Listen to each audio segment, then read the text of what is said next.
I just allowed myself to really move with discernment. And I prayed about it before I asked God to bring anybody in my circle. I actually sat down and said, okay, God, this is where I'm at. And I'm not growing with these people here. So what can you do to bring more people in my circle that would allow me to thrive and allow me to be the best that I can become? So I'm going to tell you a story. I actually met my content creator at my food truck. She came there to get a plate of food, and a guy had offered her and say, hey, I'm going to pay for her food, younger girl. So I'm saying, okay. She was like, this is really good. I'm going to be back to do some content for you. Now, mind you, I don't know how to do content. I was struggling with this on social media. I'm like, God, I'm going to be doomed. I'm never going to make it. If I can't put this content out, how am I going to show people that, I got this great food here? And I'm not posting right. I'm not wording it right. I'm not doing all the hashtags. I'm like, what am I going to do? So I told the girl, I said, you're not going to come back. The next day she came back and she stuck with me ever since. She's my content creator, and that's when I say it's your aura, it's your energy for me. And I think for me, I treat people how I want to be treated. I move with a pure heart. I don't have no malicious intents when I meet people, and I think that's what they pick up from me. So for me, it's like, how can I help you grow? Anybody that come in my circle, I'm helping them grow. Not only my business, but if you got content creation, let's do that. If you got, advertisement or somebody has a business over here, let's work on that. But we could also work on this together. So it's all about a team for me. So how I know what people to choose, it's just how comfortable I feel around them, how comfortable I am with them, and how much I'm willing to let them in my life, as much as they're open to let me in their lives.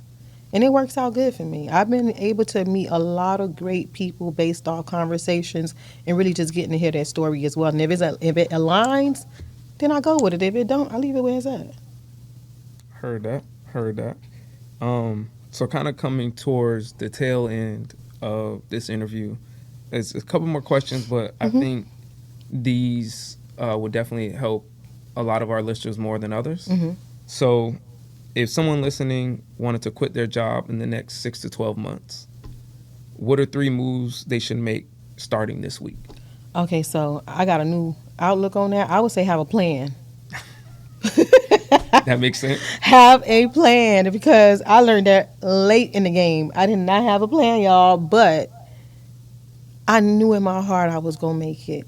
So I would say have a plan, pray, journal, and then find a circle, even if it's like a group of people that's new entrepreneurs that can actually help you and give you advice, because they're struggling too, trying to figure out if they're going to leave their 9 to 5. But I would say if you have a plan and you know what you want to do in life, and you know, okay, I'm going into filming or production or podcast, like you took a chance, you're here. And I met you a while back. This is great. You took a chance. So I would tell them to take a chance. But just have a plan. Okay. Have a plan. And you think the most important one is what? Taking the chance? Taking a chance. You could take a chance. You take a chance on everybody else, right? Take a chance on you. You take a chance to go clock into somebody else's job. You take a chance to go get in that car and drive every day. You take a chance to go get on that airplane. So why not take a chance on you? Who is more important than you? Take a chance. You never know. You can't fail you. Only way you fail you if you don't be consistent and you don't pour into yourself how you pour into others. Just like I'm pouring into you, I'm pouring into myself. My cup is not going to run empty. That's when you set boundaries.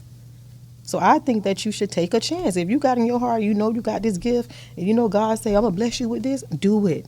Take a chance. But just have a plan. Even if it don't have to be a perfect plan, because people think they have to have it all together.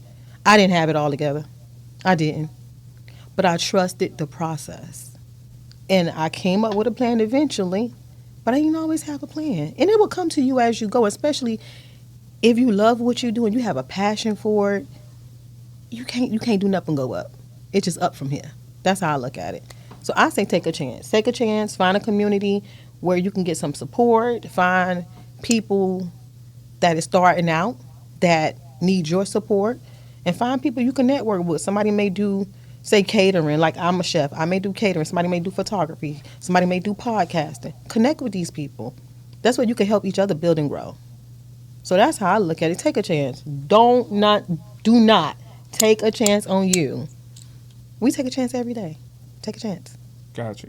So one of the things for me, and what I try to kind of convey to other people is knowing when it's time to quit. Because sometimes it's days where it's just I'm annoyed with my manager, I'm annoyed with my boss. I want to quit just because I'm annoyed today. Yeah. How did you know that? Oh, it's not just today, but I'm done with this life. How did you know it was time for you to leave? Because I knew there was more purpose for me to not be on somebody's 9 to 5 job. I was pushing paper. I didn't want to do that. I have so much of gift and so much to offer people. I knew when I walked into my job, I wasn't happy. I wasn't happy with clocking in. I didn't want to go anymore. I got lazy with it. So why are you doing this? For yourself, figure it out. So for me, it was just being unhappy. So I did not like a 9 to 5 job. So you say that the clear sign for you was just like waking up just and going. I wasn't happy. Yeah, I wasn't happy. I was not happy with it.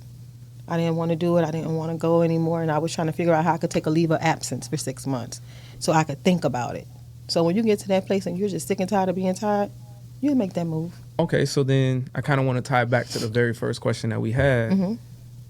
When it finally hit you, like, oh wow, I'm sick and tired of being sick and tired, or I'm not happy anymore doing anything. How long did it take you from that point to I'm putting in my 2 weeks? I ain't putting no 2 weeks in. Oh, I left. Yeah, I didn't know. I'm just not coming so back. they're still waiting on you to clock in right now? Yeah, And they say you don't burn bridges, but I don't feel like I burned because I gave them the best I had when I was there.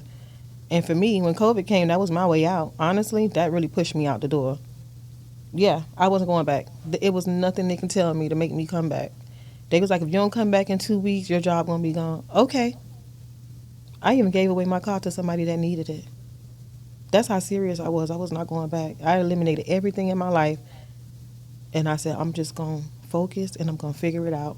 And look, I walked around on my savings, and guess what? So I got a phone call a couple days before Christmas. You entered this competition. I didn't enter no competition.